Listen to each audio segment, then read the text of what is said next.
कभी आप लोग कल्पना किए कि जिंदगी क्या है? वकील साहब है, जिंदगी पानी का बुल्ला है। जैसे बारिश में देखेला तो बड़ा बड़ा बुल्ला पड़ेला, तुरंत फिर वही पनिये में समा जाला। उहे गज भर के शरीर का उहे नतीजा बा, पानी का बुल्ला बा। आज गावत पानी अब्बे तुरंते का हो जाइए के केहू ना जानता।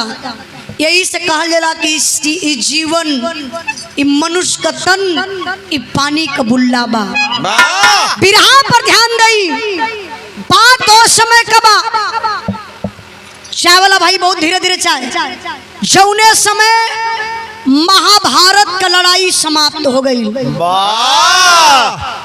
अर्जुन, नकुल, सहदेव, भीम, युधिष्ठिर जके लोग धर्मराज कहेला, रानी द्रौपदी जी चल रहली पर्वत पर गले बदे।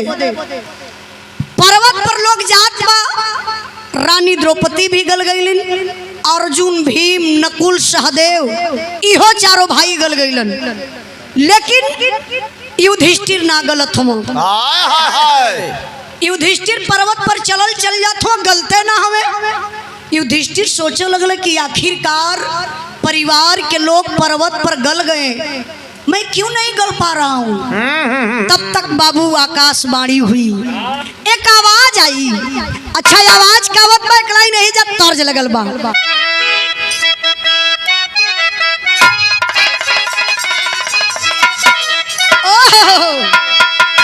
गज भर का गुजारिया गजब कर हो, गज भर का गुजारिया गजब कर हो, गज भर का गुजारिया गजब कर हो, गज भर का गुजारिया गजब कर हो।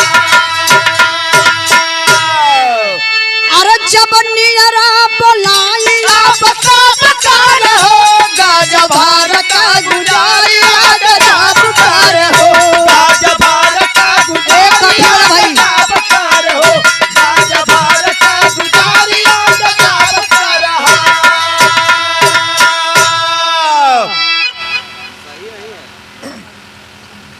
सही ना? अरे दादा लेवा भैया, सही ना? नहीं बढ़िया कैला भैया। सही ना? का गड़बड़ी है? कॉफी सही ना बा। हाँ, लगा था गाभिन भैंस का दूध डाल रहे हमें। खा लगा ज्योतिषी हुआ वही नु पियबा न कैला। सुधीर भाई कला में चीनी ना रहला ना भैया। अरे वो चाट के था लगा ना, पियना ना कहाँ से चटिया ना था कहाँ से पाई है? चटले में नून खा लगल है। अच्छा मतलब कि हाँ। चीनी ना रहल है, यह तो कहला कि चीनी ना बा, थोड़ा कॉफी का मात्रा ज्यादा हुई, हल्का तीखा तीखा लगत हुई। लेकिन बिरहा में भाव बा। भाव का बा मास्टर साहब?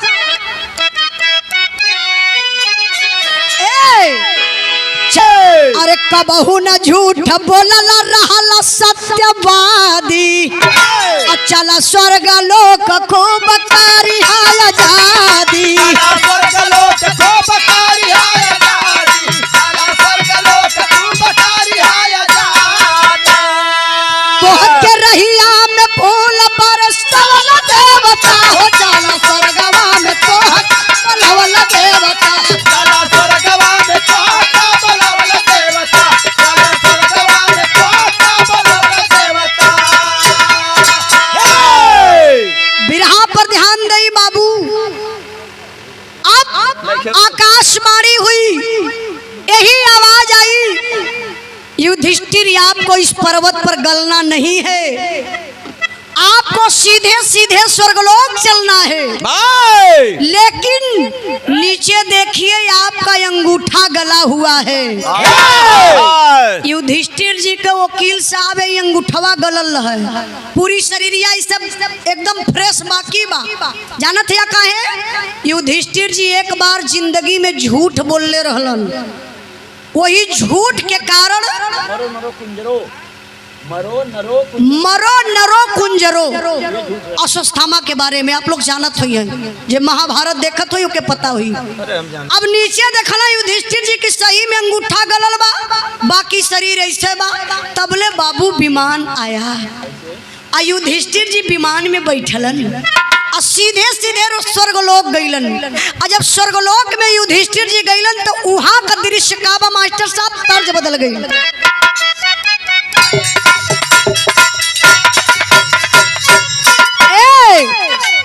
नहीं के उम्र के ख्याल हो बुढ़ैया में माल खोजे बुढ़ावा, नहीं के उम्र के ख्याल हो बुढ़ैया में माल खोजे बुढ़ावा, नहीं के उम्र के ख्याल हो बुढ़ैया माल खोजे बुढ़ावा। फूलावा का होला बरसात हो सोरगावा में पार पौल राजा, फूलावा का होला बरसात हो सोरगावा में पार पौल राजा, फूलावा का होला बरसात हो सोरगावा में पार पौल राजा। अरे स्वर्गवा में देखे राजा दुई गो डहरिया, डहरिया हो दुई गो डहरिया, दुई गो डहरिया हो दुई गो डहरिया। ये कठे नरक एक ठे स्वर्ग का कोठरिया, कोठरिया हो स्वर्ग का कोठरिया, स्वर्ग का कोठरिया हो स्वर्ग का कोठरिया। अरे नरका वाला लोग बिला खात हो सोरगावा में प्यार पौल राजा, नरका वाला लोग दिल खात हो सोरगावा में प्यार पौल राजा, नरका वाला लोग दिल खात हो सोरगावा में प्यार पौल राजा। सुधीर भैया अब तो सही हो, लेकिन चाय के जगह कॉफी के जगह एक चीज हमहन बता दे, ओके पियल कहीं, ओके पियले से एनर्जी निकली वाह और बिना चीनी कर रही और हमेशा आप स्वस्थ भी रही हैं। थोड़ा महंगा मिलेला लेकिन ओके एक बार ले लिया तो बड़ा अच्छा फील हुई। हम अपने पास रख ले बेचत होगा नहीं भैया, बेची ला नहीं पी ही ला ओके।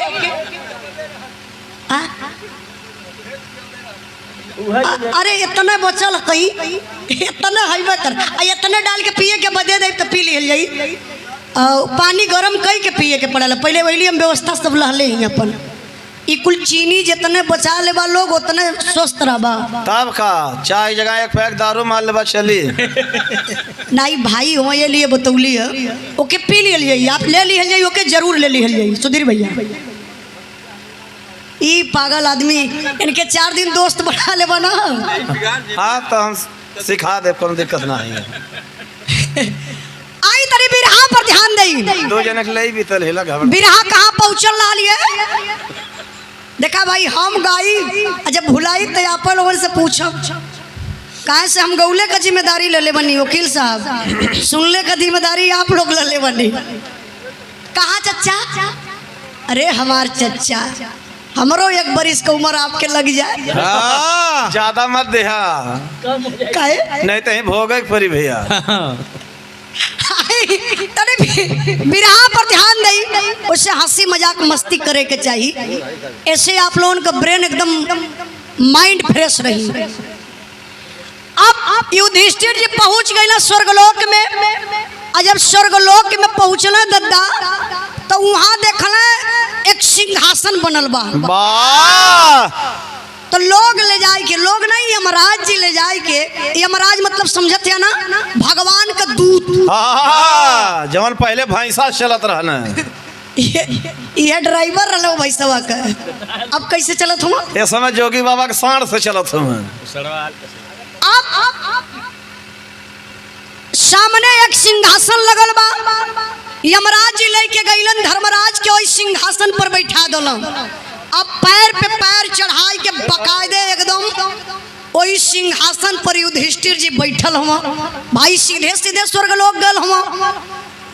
तो युधिष्ठिर जी के नार रह गल, सोचल कि हम तो स्वर्गलोक में आ गईली, थोड़ा से स्वर्गलोक का नजारा देख ले। जब नजारा देखे लगलन तो कुछ दूरी पर गईलन तो देखा तो 2 ठे रास्ता बा, एक राइट एक लेफ्ट। वाह! अब 2 रास्ता युधिष्ठिर जी देखलन तो कंफ्यूज होखे लगलन, कहले ये स्वर्गलोक है, यहाँ 2 रास्ता। अच्छा चलना पहले अपने बाएं तरफ तो देखा तो एक कोठरी, फिर वहीं से लौटी अइले अपने दाहिने तरफ देखला एहू तरफ एक ठे कोठरी। अब कोठरी देखते बार में युधिष्ठिर जी हल्का से ऐसे धक्का मरला और तब ले वकील साहब कोठरिया खुल गई, दरवाजा खुल गयल और उम्मा से आवाज आवत बा, बचा लो बचा लो बचा लो बचा लो बचा लो। युधिष्ठिर जी का शरीर कांप गई। अरे स्वर्गलोक है, यहाँ इस कोठरी में लोग इतने पीड़ित हैं। उधर सब रोगी हैं भैया। केहू का हाथ कटल, कोई का गर्दन कटल, कोई का सर फूटल, कोई का दांत टूटल, कोई का आंख फूटल, मतलब जितने लोग हैं हाँ सब के सब रोगी हैं, सभी लोग परेशान हैं। युधिष्ठिर जी दरवाजा बंद कैलन, अइले अपने बाएं तरफ लेफ्ट साइड आय के हार देखला। हाँ तो उजाला यादव भी रहा गावत है, यहाँ रह के देखा था तो कोठरी में लोग एंजॉय करता, केहू बोलत था, बतियावत था, मस्ती करत था, गावत था, बजावत था, मतलब एंजॉय लोग करता। अब युधिष्ठिर जी तुरंत यू टर्न मरले, आय के फिर वही सिंहासन पर बैठ के दांते तरे अंगुरी लगाई के सोचत हुआ कि ये भगवान ये स्वर्गलोक है, यहाँ एक कोठरी में लोग इतने पीड़ित और दूसरे कोठरी में लोग इतने खुशहाल। समझ ना पौलन, यमराज जी के बोलौलन, भगवान के दूत के बुलाए के कहला कि आइए एक बात बताइए सरकार, ये स्वर्गलोक है, यहाँ मैंने दो कोठरी देखा, एक में लोग बड़े खुशहाल हैं, दूसरे कोठरी में लोग बड़े पीड़ित हैं, आप एक कोठरी का राज बताइए। तब यमराज जी धर्मराज जी से कहत हूँ, का कहलन तेरी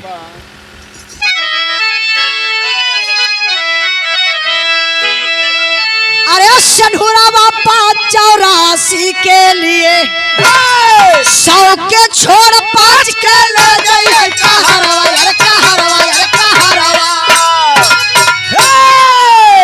सधुरा बापा 84 के लिए चित जल पावक गगन समीरा, 5 तत्व से रचित शरीरा।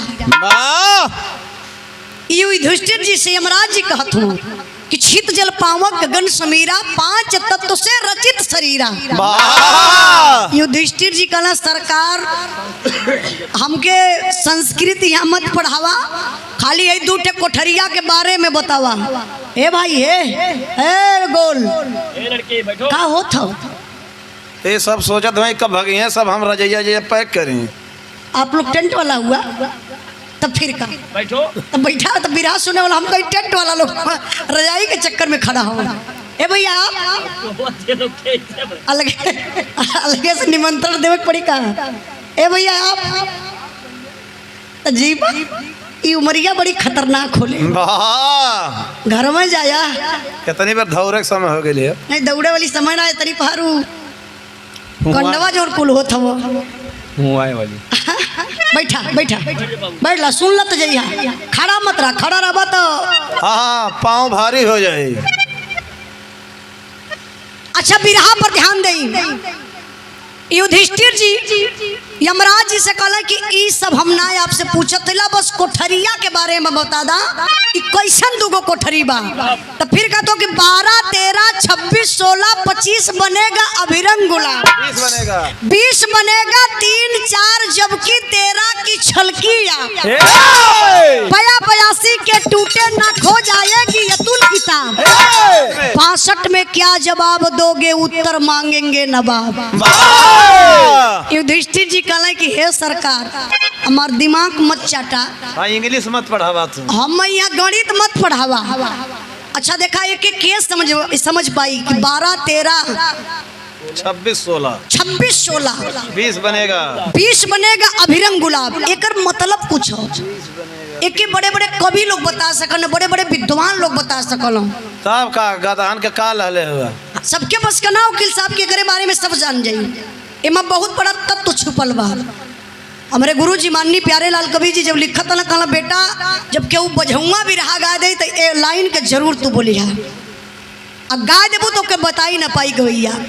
तो देखिए 12, 13, 26, 16, 25 बनेगा अभिरंग गुलाब, 20 बनेगा 3, 4 जबकि 13 की छलकिया, 82 के टूटे ना खो जाएगी यतुल किताब, 65 में क्या जवाब दोगे उत्तर मांगेंगे नवाब। युधिष्ठिर जी कहले सरकार ये गणित हम मत पढ़ावा, बस हम सीधा सीधा बतावा कि स्वर्गलोक में दूठे कोठरिया कैसन बा। तब यमराज जी बाबू वही कोठरी के बारे में बतौलन। का बतौलन मास्टर साहब?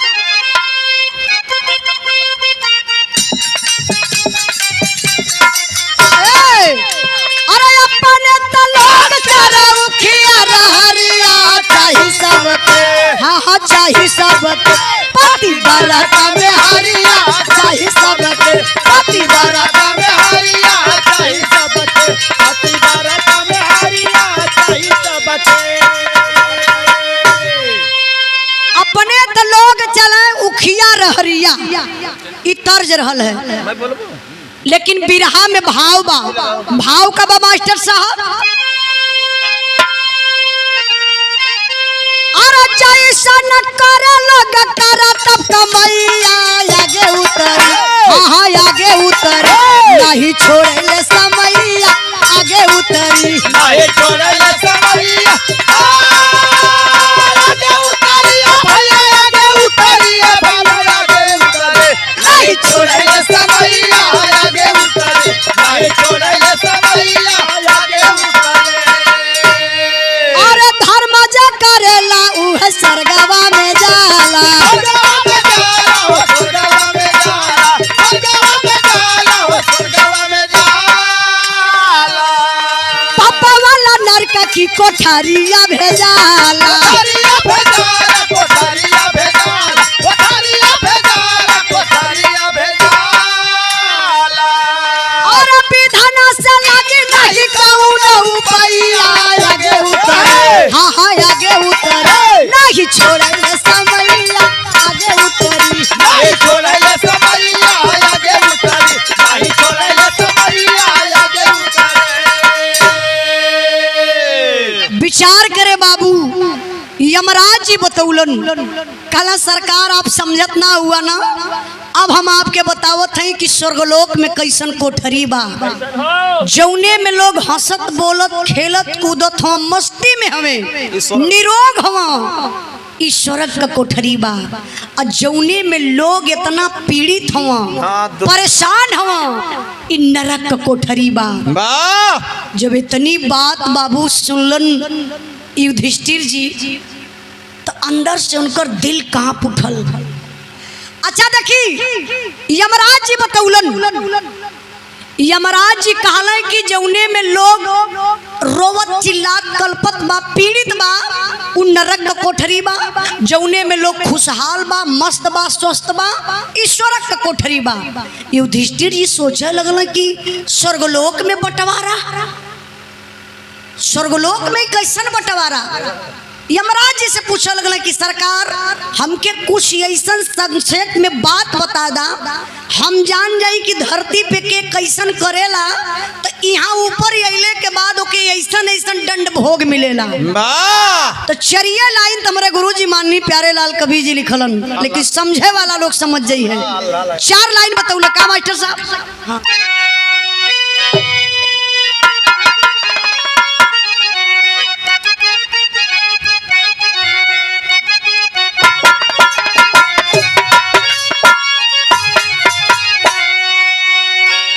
बोले यमराज धर्मा राजा जी से बतिया भैया, बोले यमराज धर्मा राजा जी से बतिया भैया, बोले यमराज धर्मा राजा जी से बतिया भैया। सच मोरी बातिया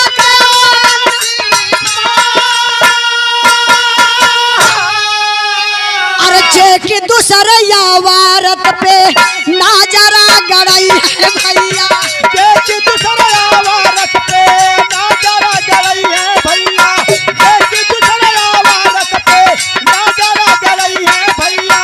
पीछवा बतानी आसानी हल गई है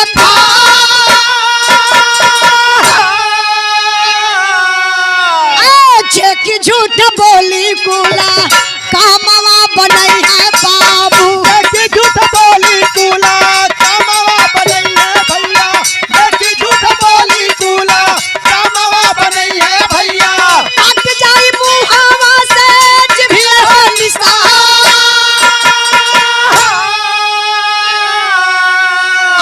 की दागबाजी करी निज साथियन से बाबू। दागबाजी करे निज साथियन से भैया, देखी दागबाजी करे निज साथियन से बाबू। लोहवा का चना चाप श्रीमान।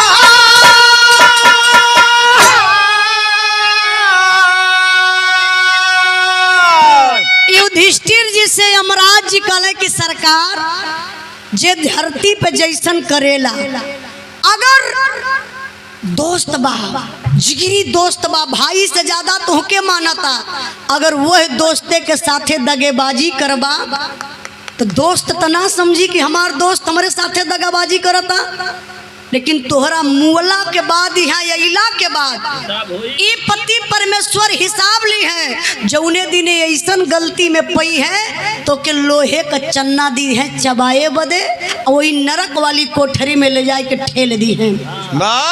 तने ना जे झूठ बोल के जिंदगी भर काम बनाई, ओकर जुबान काट ली हल जाई। झूठ बोलबा ढोला पर जाए तो सामने वाला तो ना जान पाई कि झूठ बोलत हुआ। भाई अगर आदमी सत्य बा, सच्चा बा, तो सोची कि दुनिया पूरी सच्ची बा। कल ऐसन हरकत में पावल जाइबा, यहाँ अइले के बाद न्याय होई, तो हर जुबनिये काट के ओई नरक वाली कोठरी में रख दिहल जाई। कहाँ जे सुरा और सुंदरी के चक्कर में पड़ के जाई कोठा पर। देखा कोठा पर भी मजबूरी होला, कभी कभी कुछ लोग दीवाने होते हैं कोठे के। ये कोठा कहाँ मिला ला? हम तो खोजते हैं, पहुँचते नहीं। लाइट यहाँ में देखिए, हम एक दिन नेट पर देखा था, अब तो सब कुछ नेट पे आ गल हो। नहीं चचा, आप नेट पर देखिए उन लोगों की मजबूरी। तो एक दिन मैं खुद, मेरे आंख से आंसू चल दिया, और मैं सोच रही थी कि इस पर एक बिरहा भी हम गाएंगे, ताकि हमारे समाज की जो बहन बेटी है, जो भटक रही है, वो अपने अंदर सुधार लाए। काला जे कोठा पे जाए के गलत करी, ओकरा बदे खड़े खड़े आगी में झुलसाए दिहल जाई। दीपक भैया बेटा, खड़े खड़े आगी में झुलसाए के ओके ले जाई कोई नरक वाली कोठरी में ठेल दिहल जाई। अब इतनी बात जब सुनलन युधिष्ठिर जी अंदर अंदर से कांपत हुआ कि लोग धरती पर जब गलत करते हैं तो इंसान कभी ये नहीं सोचता कि मैं गलत हूँ। वकील साहब, एक बात देखल जाए, आज के जमाना का बात बताओ थी, इंसान एक दूसरे के ऊपर बहुत जल्दी उंगली उठावेला तो गलत हुआ कि आप गलत हैं, आप गलत हैं। लेकिन कभी आप विचार किए हैं, और 3 अंगुरिया जवन हो, ये अपने तरफ इशारा करेले। हाँ, को करे 3 गुना। 3 अंगुरी इशारा करी अपने तरफ, है अंगूठवा ऊपर से दबाई ले, ऐसे कहल बहुत सारा गलत हो। तो एकर मतलब ही भयल कि उनसे 3 गुना गलत तू हुआ। पहले अपने अंदर झांक के देखा ना। यही जमाने के लोग यही करना शुरू कर दे तो गलती के उसे होबे ना करी। दूसरे पे उंगली सब उठावेला, लेकिन अपने अंदर झांकेला कोई ना। अब युधिष्ठिर जी ये बात सोचो तुम कि धरती पर जब इंसान रहेला, कितना गलत काम करेला, कबो स्वीकार ना करेला कि हम गलत बनी। अब कह देबा गलत के गलत, तो तुमसे लड़ाई कैले, केसो मुकदमा कह दे। जब इतनी बात सुनलन, सोचे लगलन, युधिष्ठिर जी कहला कि ओ हो, यहाँ आने के बाद किसी का चारा नहीं चलता है। बिरहा के सुने वाला भैया बाबू, एक बात और आप लोगों से बताइए, और दुनिया का मालिक एक हुआ, सबका पति एक। आप लोग भी नारी हैं, आप लोगन के घरवाली भी नारी हैं। अब आप लोग का बात हमान पुरुष बनी, लेकिन हम का बनी कि आप लोग भी नारी हैं, आपके घरवाली भी नारी हैं। जब यहाँ से आपकी आत्मा जाएगी तो दुल्हन के रूप में जाएगी। इसीलिए लोग बताते हैं कि सबका पति एक, पति परमेश्वर, ईश्वर अंश जीव अविनाशी, चेतन अमल। हर आत्मा में परमात्मा का वास होता है। एक वहाँ सीसीटीवी कैमरा लगा है, आप कितनो गलत करा, अब कितनो यारे जा, लेकिन भगवान के सीसीटीवी कैमरा से ना बच पैबा। झूठ हमसे बोला, गाली हमके दे दा, हम तो ना जान पाई, लेकिन ऊपर वो मालिक देखत हुआ, ओकर बदला तो के मिली जरूर। अब इतनी बात सोच के युधिष्ठिर जी कहलन, हथवाई से जोड़ी लन, कहलन हे सरकार हमके बड़ा दया हुआ था, है जितना नरकवासी लोग हुआ हमरा के देखते भर में बचा लो चिल्लाए लगलन। एक काम करी कि नरकवासी लोगन के स्वर्ग वाली कोठरी में ले आके कह दें। यमराज जी कहला ना ना ना ना, अगर ऐसा हम कर देंगे तो धरती पर जो कुछ सच्चाई बची है वो भी खत्म हो जाएगी। वो लोग अपने करनी का फल भोग रहे हैं, आप टेंशन मत लीजिए, जैसा किए वैसा पा गए वो लोग। युधिष्ठिर जी फिर हथवा जोड़ने कहला महाराज हमके ना बर्दाश्त होता, हमके बड़ा दर्द होता, अगर नरकवासी लोगन के स्वर्ग के कोठरी में ना करत बनी तो एक काम करी कि हमार सिंहासन यही जो छोड़ी ले चल के हमके वही नरक वाली कोठरी में बैठा दई, वही लोगन के साथे हम रहबे।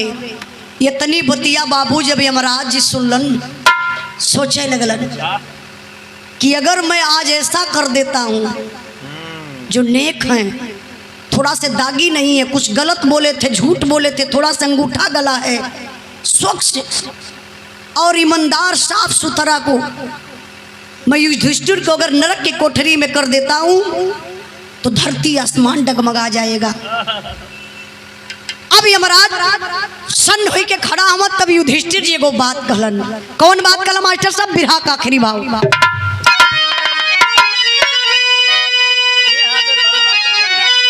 अरे दिहाया देश धर्मराज तहि घरी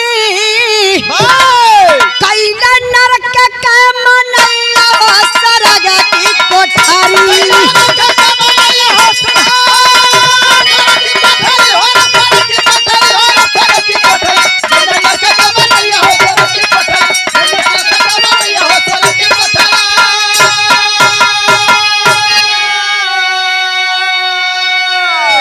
कैले युधिष्ठिर जाके स्वर्ग में भलाई, भक्ति वाला जोगवा के प्रेम में मिलाई।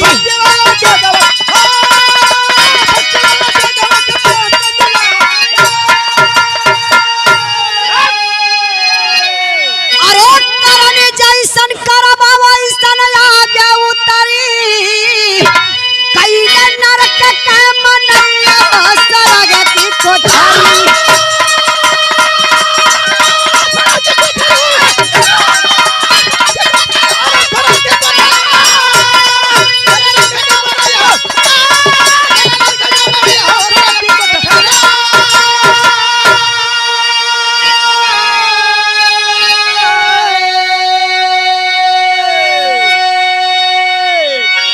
ओपी भैया चल गई का? ढेर लंबी सांस बताओ। अच्छा लगो एक ठे हम ही बतिया पूछल चाहतली कि राम कैलाश दादा के तले क्या लला है, उनका सजिंदवा कहाँ छोड़ दले रहा है? वो उम्र की है ठे। जागत हो तो नानो उनके बोलावा, लेकिन बिरहा पर ध्यान दई। देह आदेश धर्मराज ते घरी गईले नरके का मनैया हो स्वर्ग की कोठरी। युधिष्ठिर जी जब कहले कि एक काम करा कि हमहू के ई नरकवा में छोड़ दा, तब यमराज हार गईले। कहला नहीं नहीं ऐसा तो नहीं हो सकता है, सिंहासन डगमगा जाएगा, धरती आसमान हिल जाएगी। युधिष्ठिर जी के कहला पर बाबू जितना नरकवासी रहलन सबके लिए आके स्वर्ग वाली कोठरी में कैलन। एक बात बताई बउर बिरहा के सुनने वाले भैया बाबू, कहा जाता है जो मर कर गया, जो मर गया हाँ, वो कभी आया नहीं दोबारा। मुर्दा वहाँ से आ नहीं सकता, इसलिए कहा जाता है कि मुर्दा आ नहीं सकता, जिंदा जा नहीं सकता। अब हम तो गयल ना रहली कि स्वर्ग लोक में जाए के कुल देख के हमारा बतावो थैला। तारे गुरुजी गए ना कई बार वहाँ। नहीं वेद पुराण में जो लिखल बा के बतावल जाला, लेकिन एक बात और बताई कि यही धरती पर स्वर्ग नरक बा। स्वर्ग का बा सम्मान बा, बढ़िया नाम बा, पूरे गांव में बड़ा सम्मान मिलत था। तोहरे औते भर में दुआरे लोग कुर्सी रख दे, चारपाई रख दे, भैया फलाने आई गई, भैया बैठा बैठा, इहे स्वर्ग है। और देखते भर में ही कह दे कि मार सरवा एकदम से हाँ परम दो गले है। हम वकील साहब कुछ लोग हुए ऐसा हाँ 2-3 ठो ही है। इहो मर जाइ है ना, ई मर जाइ है तो नहीं तू मरबा। और वकील साहब सच्चाई बतावला कि अगर ई पक्का हो कि मरी है तो इनकर जन्म जवन हो हाँ कुत्ता का होई। हाँ तो तार कुत्ती को हुई। सारे नतवा का पकड़ के उठा ले पढ़ले पिला थे ना से। तुझन बे। बात कटे के चाहिए। हाँ सटा चाहे ना। आई ई तो मर जाइए ना, इनके स्वर्गवे में जगह मिली ना इनके नरकवे में मिली। हाँ वही गेटवे पे चौकी लगी सबका हिसाब लेवे खातिर। हाँ कि कितना जने के अलावा पर चले हवन। तब का तोहार तो कुल भाग गइल है। तू तो परछिन पौला। बोल लोगन हम चुप रही तब ले।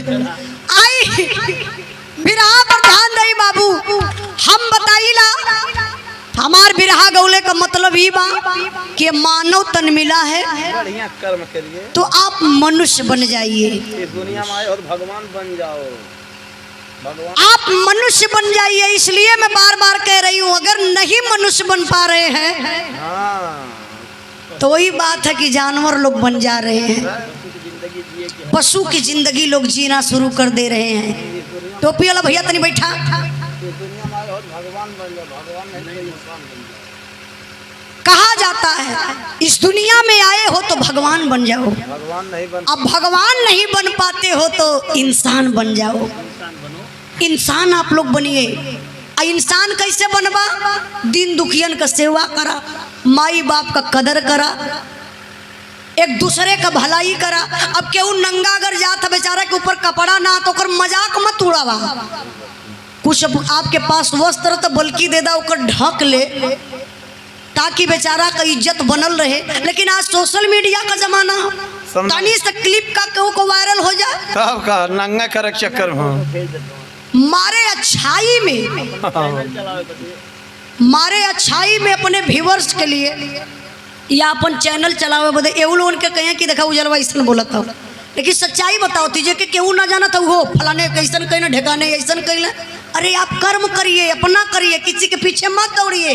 मेहनत करिए, खुद ही आगे जाए। मेहनत करेंगे आगे बढ़ेंगे। इसीलिए मैं बता रही हूँ कि आप इंसान बन जाइए। लेकिन आज के जमाना में पेपर में देखबा ना तो लिखल है कि 65 साल का बुढ़ा हाँ 6 साल बच्चे के साथ रेप कर दिया।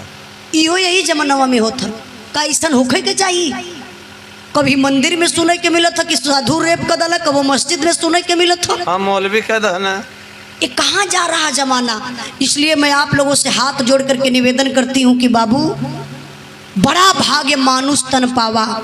84 लाख योनि भटकते भटकते एक बार सिर्फ मानव तन मिलता है। जौने में 83 लाख 99,996 योनि समाप्त हो जाती है। 99,996 योनि समाप्त हो जाती है। बचती है 4 योनि, वो भी सतगुरु के शरण में जाने के बाद वो भी योनि समाप्त हो जाती है। इंसान को बार बार आवागमन से मुक्ति मिल जाती है। तो यह हाथ जोड़ के निवेदन करब कि सच्चाई के राह पर चलिहा। केहू के सतैहा लोगन मत, ये हमारा आप लोगन से निवेदन बा ना वकील साहब। अरे हम का बताइए वकील साहब, दादा एगो बात बता दे थैला। रुका रुका ठीक ये लिए आप लोगों से बता दी दादा, सुनबा ना। देखा इतना तो हम आप लोगों के समझावत थैला, शायद 1% आप लोग सुधार लिया लेबा तो आज का हमार गावल सफल हो जाई। ओपी भैया ही हमारे मास्टर साहब जो सलिया उड़ेले हूँ, बड़ा घमंड में रहे 82 घमंडी हो कुछ हो। घमंडन के कौने चीज कहो? उजाला यादव के उजाला में हारमोनिया बजाइला। कुछ ना हमारे बिगड़ अब उजाला तो प्रधानमंत्री है ही ना, उजाला एक गवैया ही। इनके ही घमंड की उजाला बिरहा गावली। हम अगर कौनो भी कांड कही दे, सुधीर भाई तरी आपको ध्यान दिया इनके सलिया जन उड़ले हुआ, हम कौनो कांड कर दे तो उजाला हम बचा ली है। रुपया पैसा लगा दिया। अरे भाई तुम मजबूर हवा, हाँ। 2000 4000 10,000 20,000 बहुत कर 50,000 दे दे। हाँ लड़बेड़ के हाथ गोड़ तोड़ ले तब 1 लाख दे सके, लेकिन मजबूर हवा तब। एक आध लाख मत दे। अब भैया ई हारमोनिया बजाए के गईले घरे, ये दारू पिया दला जातो बेरी ना भइल तब ले घर जाए के मारे ताव में वकील साहब एक मेहरारू का ब्लाउज फाड़ दे हले। रिश्ता में वो मेहरारू हाँ इनका चाची लगती रहल। सारा अंदर ले पता लगे बोले नहीं, मजाक का बात ना वकील साहब, ये कौन धारा लग सकले आपके पता होई। अच्छा जाते भर में ओकर ब्लाउज फाड़ देना, इनके ब्लाउज फाड़ले के का जरूरत रहल। अब वो मेहरारू फोन कैला 112 वाले सिपाही लोग आ गए, इनके पकड़ना है लगौना है हथकड़ी। कल साली नारी का सम्मान करना चाहिए और तुम औरत का ब्लाउज फाड़ रहे हो। चलो साले आप तुमको बताते हैं। वकील साहब इनके गाड़ी में बैठा ल सिपाही लोग ले गई ना जेल में। दिन भर तो इनके ठीक ठाक रखल, जैसे ही रात भयन 9 बजल हुई शरीर का पूरा कपड़ा उतरवा दल सिपाही लोग। का पतना अपने डंडा में तेल ओल खुल खाली इनकी अंडर बियर पे कदाल कच्चा पे। अरे भैया वो निकाल डाले रहना ये खुद है बतावत रहल। अब इनके अंडर बियर पे कई के पीट गुंगा सुता है के आ इनकर इतनी सेवा कइले सिपाही, इतनी सेवा कइले का एक ठेका एक निक से दूसर का पहुंचा, मतलब डंडा से इनकर बल भर सेवा भइल। अभी हो गई जेल में बंद। आज जब जेल में बंद हो गई ना चलान भेज चली गई ना वो अब इतने बतावा जब कुल मतवा चलान भइल तो गई ना तो कौने गाड़ी से गई ना भी कुल हम ना बताई। अब ये चली गई ना जेल में, वकील साहब बंद हो गई ना तो हम तो मारे गुस्सा से इनके ना देखे गई ना इनसे मिले गई कि भाई नारी का सम्मान करिए, आप ब्लाउज फाड़ेंगे। अच्छा इंद्राज भाई गई तो इनके देख के भूखर भूखर रोवत हो। इंद्राज भाई उजाला पे बहुत घमंड करत रही, कब वो फंसब तो हम बचा लिया। इंद्राज भाई उजाला हमसे भेटियो करे ना आइल, पछतात हुआ। इंद्राज भाई अइले हमसे कहले के उजाला जवन भयल तवन भयल, मास्टरवा बहुत रोवत रहल, जाए के भेंट करा नहीं तो के पाप लगी। अब इंसानियत के नात कारे वकील साहब हम सेव लहली, संतरा रहली, केला लहली, काजू बादाम कुल ले के हम कहली भाई जेले में इतना दिन से बंद हुए रोज खाना इतना ले के हम कुल पहुँचली। अभी केला सेव संतरा इनके निक लगत, हम मैं देखता हाथ जोड़ी लले कहले उजाला। हम कहली मास्टर रोवा मत रोवा, पहले तू बता बीतत कैसे है। कहले बीत मत पूछा उजाला, हमके जेल से जल्दी छोड़ा दा। हम कहली काहे इतना जल्दी छूटल चाहत हो, आराम हो में रहा का तो नहीं उजाला। अब इन तो हम इनकर ब्लाउजवा फरले रही है और जल्दी से हमके छोड़ा दे तू, अब की छूट के हम चलब न जेले से। उनकर हम साया भी फाड़ दे, तब देखिए कैसे सिपाही देखा मैंने। तो हम इनसे पूछली एकदम हकीकत घटना वकील साहब। हम कहली तू काहे मतलब साया फाड़ देबा? कहला ना उजाला समझत तू यार आज चुवत गया। कहला ब्लाउजवा फरली तो ई तो चल गई नी दिखाए दहनी। दरोगा साहब के बोला लली 112 पे फोन करके, अब इनका सायबा फारत तो देखी कैसे बोलावे। हां काव देखावे नी कैसे कह ऐसा तो वही लोग जियत हवा। अब बताओ इनके खातिर स्वर्ग ई मोले के बाद स्वर्गे जाइए कि नरके जाइए? वकील साहब आप बताओ, बहुत धारा आप जानत होइए, ई कहाँ जाइए? मोले के बाद पक्का है तोहर न ज्यादा खूंटा पर खूंटा हो। तब बिरहा का आखिरी भाव बा, आप लोग भी अपने जिंदगी से प्यार करिया, केहू के सतैया मत। केहू ब्लाउज मत फाड़ी जालो। नहीं कब्बो नहीं तो फिर हाँ ब्लाउज फाड़ा वाली चीज है हो, तब का ब्लाउज खोले वाली चीज है। हम तो पागल हो जाए गावत गावत। अरे बुरबा खाए के जानकारी नहीं रहा पागल कहीं कहीं आई। अगर क्षमा चाहब आप लोगों से, नहीं लोग तो हम कुछ दिन में पागल बनाई दी हैं। जवन चीज हम जनबो ना करी ला वहू के बता दिले। अच्छा क्षमा करिए, आप लोग कुछ गावे बजावे में हंसी मजाक मस्ती में कुछ लगल हुई आप लोगों ने के तो के डिलीट कर दी है, जो बढ़िया बात रही के सेव कर ली है मेमोरी में। बिरहा का आखिरी भाव मास्टर साहब।